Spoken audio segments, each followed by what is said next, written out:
in your future endeavors. Thank you very much. Thank you. Thank you so much for having me, and thank you for what you do for the industry. Keep it going. Have a great weekend. Thank you. Thank you. And of course, at this point, we will shift gears to talk about the rift that happened on Monday between Davido and Wizkid. 30BG and Wizkid FC. Yes. And we have, of course, on-air personality and, well, all-round media communications experts, of course, Debbie. Media mogul. Media mogul. Yes. Debbie Extra of Max FM. Thank you very much for coming. Thank you for waking me this early. All right, so look at what... This has been on for quite a very, very long time. Some people say 7 years, some people say 10 years. Why is this on? People, at the point, people believe that it was just, how do I put it, publicity stunt. I think you have to trace it to the genesis of both artists. Yeah. Obviously, Wizkid came out before Davido, and when Wizkid came out, he was next rated. And the following year, Davido came out next rated. So it was just a year difference, but it was enough to ignite some sort of rivalry as to, okay, so what's the next award? I'll win it, or you win your own. I'll win it, or I'm your senior. And that one starts to think like, no, there's no senior in this business. Overtaking is allowed kind of situation. But you know how it is, there will always be that rivalry, regardless. There's nothing anybody will do about it, regardless of how much they try to come up with some sort of, should I say, concord or some sort of peace treaty. But this has not been settled over the years. And that's what I'm saying. I don't think it will ever be. And I'm not trying to be a prophetess of doom, but it's just expected when you have two big artists dominating the scene, and they have the two of the biggest fan bases in the world. True. It's not just a Nigerian thing anymore. It cuts across the world. So even if the artists don't say anything, the fan bases will always come at each other. That's just it.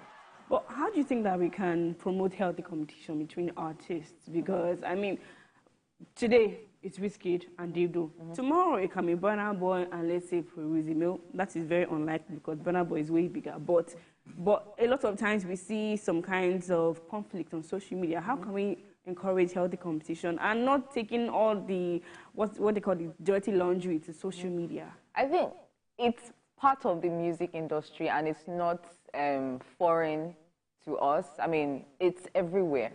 Even in the US, even right now, there's a Drake versus Kendrick Lamar that is currently ongoing. So it's part of the industry. But one thing I just realized is that the biggest beef is not between rappers, it's between two pop artists in Nigeria. It's just amazing. And that's to show you how big the music industry, especially the, should I say the Afrobeat side of the music industry, how big it has, you know, become. So I think rappers, you guys need to step up. The pop artists have taken over. But you know, it got to there are eras in this thing. It got to a point where rappers were doing their thing, like of Snoop Dogg. MI versus I'll try to remember the name, but MI versus Vector. Vector. Yes, that's oh my. That died. This song really sold, but that died. Yes. Yeah, that died because there was nothing more to sell. Yeah. So why? We thank God it hasn't gotten to a point where we now have to fight physically and all of that. It did happen at some point. Yeah, but at these times, no. But what does this do to the industry, looking at the fact that young people are coming up? Yeah, you see, that's what I'm saying. Like, it's, however you choose to look at it, it's a part of the industry that adds fuel. It adds the spice. A lot of Wizkid fans, for instance, have been sad that their leader doesn't really come out online to, you know, shake anything up. So whenever he does, they're excited. They add more fire more fuel to the fire burning. So whether you like it or not, you can never take away that from the industry. As long as there are fans everywhere, they will always want to claim that their stan or their fave is bigger than the other person. So you can never take that away. One thing we just hope that it never, you know, goes to the likes of the Tupac versus Biggie situation where it becomes violence and stuff like that. But this is all banned, and let's hope it stays banned. Let's hope it just stays war of words and not, you know, physical war. That's just what we hope. And we hope that the artists, but I think that they know when to dial it back. That's just one thing I like about them. Davido knows when to, okay, stop talking, or the elders in the industry probably reach out to both artists. It's enough. Yeah, Civil challenged Davido to release a song. Both of them released on the same day. Yeah, on the same day. I think it was Davido challenge. Davido challenge. Yes. But that'll be interesting to see. That'll be interesting. Well, really? It was supposed to be yesterday, Friday yesterday. Yeah, I don't think anybody's really. I think anybody. You know what's interesting? This happened in the industry. I think One Direction versus Justin Bieber. I think.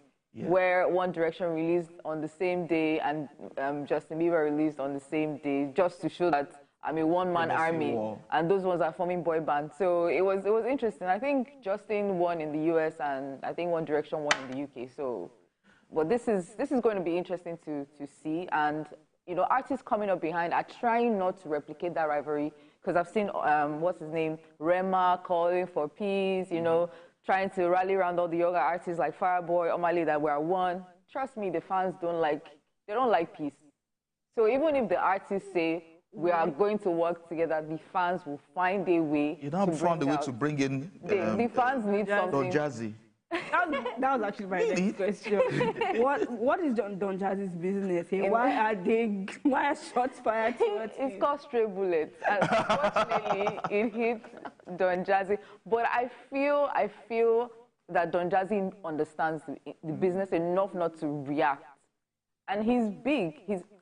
He's bigger than both artists, to be honest. Funny thing, he hasn't reacted. So when other artists are reacting for him. They will react on his Macaroni, behalf. Peruzzi, and all of that reacting for him. And to be honest, I know nowadays we look at influencers as kind of like with a negative perception. But to be honest, Don Jazzy is, if not the biggest influencer on the music scene in Africa, not just in Nigeria. Look at the artists he's churned out over the years. The influence he's had on the entertainment industry overall, not just, even within the comedy space. Don Jazzy is very, very, he's very giving. Yeah, content creation. So if you call Don Jazzy, so if you call Don Jazzy an influencer, it's not a bad thing. It's just the way we look at influencers in this part of the world. But Don Jazzy, you can't take away. Even Wizkid knows. He knows where to draw the line. He didn't even name him. He didn't even at him. That's to show that he can't. He knows that if I cross this line, I'm going overboard. So it's just bans. Maybe at this point, we are, for want of time, we have to go. But we just hope that all of this just will just stays as bans. Yes, and the fans, please, don't let it go overboard. I think it's the fans that really need to rein in. Yeah. Like, you guys should understand that it's still the music business. So if your fan, or your stan rather, or your fave is, Davido, and you're supporting Wizkid, it doesn't mean you should clash. It just means that you guys can have healthy debate. In terms of numbers, use your statistics, use the numbers to fight. There's no need clashing. Yeah. I saw some people that went to go and look for Wizkid's house.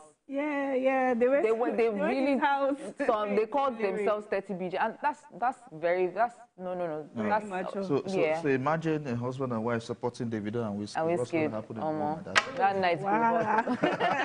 Thank you very much, Debbie, for talking to us. Thank you so much for having me. And of course, we move to sports. Mike Mesikena is right here in the studio. He will be giving you news from the ever-exciting world of sports. Thank you very much for watching.